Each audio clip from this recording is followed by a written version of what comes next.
Hello, dear Gwyneth. It's been forever since I've made a video. It's been forever and ever. It's been over a year, definitely. Um, and I want to talk about it. I have struggled with depression for a long time. In and out. I'm not always depressed, but I definitely fall into it. And when I'm in it, I don't realize that I'm depressed and I can't see it until I come out of it. But it started catching up with me a couple of weeks ago. I started realizing, oh, I'm depressed. I'm not doing anything. I'm not going outside. I'm not seeing anybody. I'm not dancing. If I'm not listening to music and dancing and singing, it's always a sure sign there's a bit of depression, there's a bit of sadness going on. But I wanted to make this video as a reminder to myself, but also to anybody else who is struggling at the moment.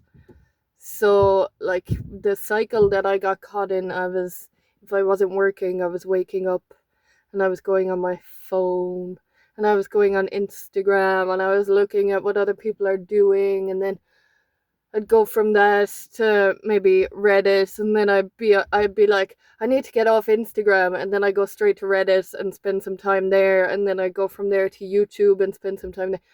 I was so addicted to my phone, and it sucks your energy. It just completely pulls your life force out of you. It's like when you wake up in the morning, you're at full battery, and if instead of doing things that keep that battery full, we start paying attention to things that have nothing to do with us, it zaps, it drains the battery.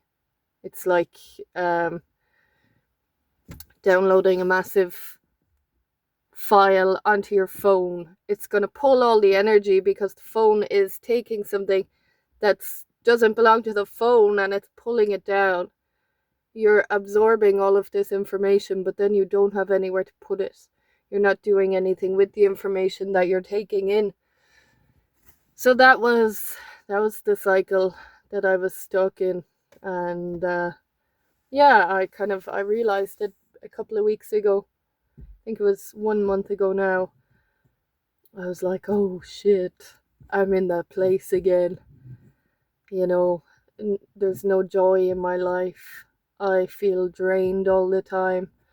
I'm looking around going, what's my purpose? But I'm not taking any steps towards my purpose. I'm just sitting around waiting and feeling miserable, feeling sorry for myself. I was in a complete victim narrative, even though with all my spirituality, I'd convinced myself that I wasn't, that I was allowing and surrendering. Bullshit. Absolute bullshit.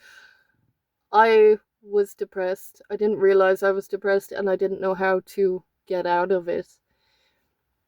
And I kept thinking, I've been here before. You know how to get out of this. You know how to do it. Because when we're that low, anything we think about to get ourselves out of it seems way too big. I need to do yoga every day. My brain is like, oh, I can't do that. I can't commit to anything. I don't have the discipline. I don't have the motivation. So instead of this massive statement of I need to commit to something and do it every day, instead I said, okay, can I maybe go and sit on the yoga mat? And if I feel called to move, then I'll do that. And if I don't, then I won't. I will just sit there, but I will make the time for myself. I will go and put myself into another room and make space for maybe something to change. So then your mind doesn't start to panic because you're not putting a massive expectation on it. You're saying, look, you can do it if you like. You don't have to do it. And surely I did some yoga that day. And then instantly the part of my brain that's been so conditioned by living in a capitalist world, was like, now you've done it one day, you have to do it every day. And I was like, no, that's not how we're doing this. We're not going to guilt and shame ourselves into making changes. You have to make small changes, bit by bit, one at a time. One at a time, because with somebody who associates with ADHD and the symptoms of that and task avoidance, if I set myself up for you have to do something every day, then I'm going to rebel against that. Even though it's my own thing and I know it's going to be good for me, I'm going to rebel against it. So we have to make small little decisions.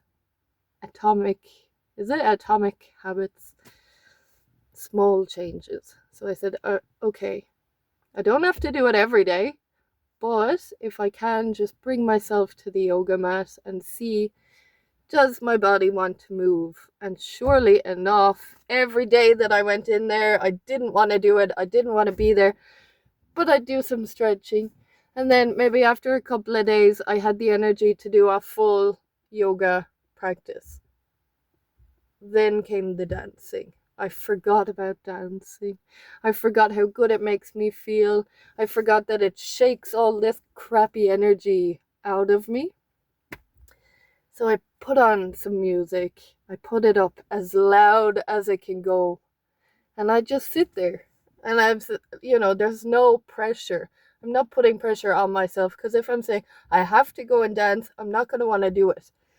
So I put on the music and I sit on the ground.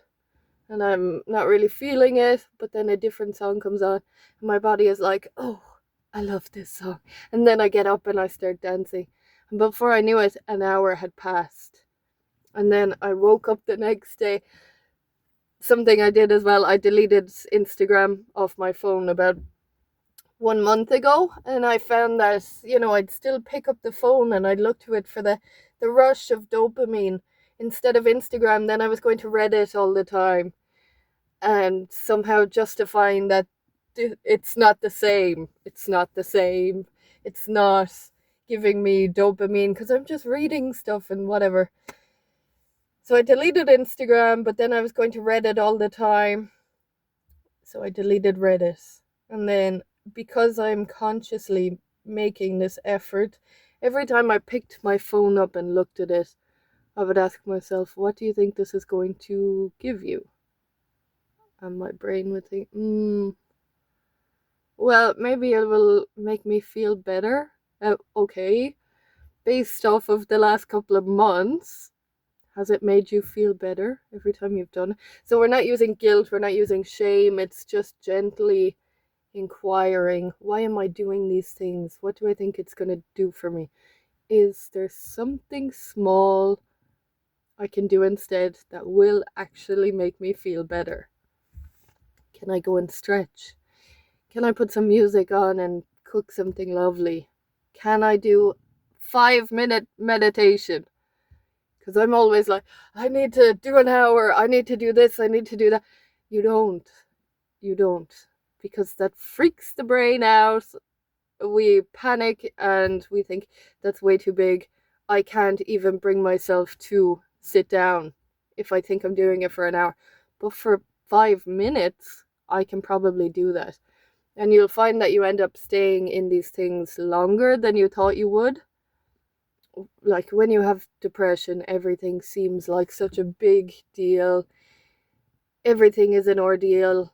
It feels like I've been this way forever. I've never been anything but the way I feel right now. But you'll find if you do dance for 5 minutes, it activates a different part of your brain. The inner child comes back online and is like, oh, I love dancing. I want to dance. And you enjoy it so much. But if we're putting expectations on ourselves, that I have to be perfect, that I have to fix it today, that I have to know what my purpose is, that I have to be goal driven, I have to be motivated, I have to have a routine. From a state of depression, those things are way too big. So if we can just say, can I just do 5 minutes? And coming at it from curiosity rather than from guilt or from shame. I have to do it. I'm doing this to myself. It's all my fault. Da, da, da, da, da. That doesn't do us any good. So it's coming at it from a reparenting point of view. Can I make myself feel a little bit better by taking small little steps?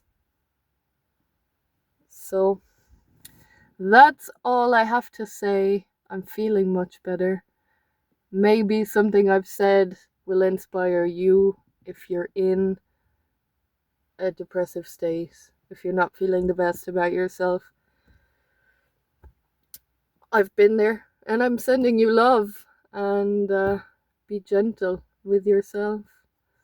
And now I'm going to go to the woods and dance. Mwah! I love you.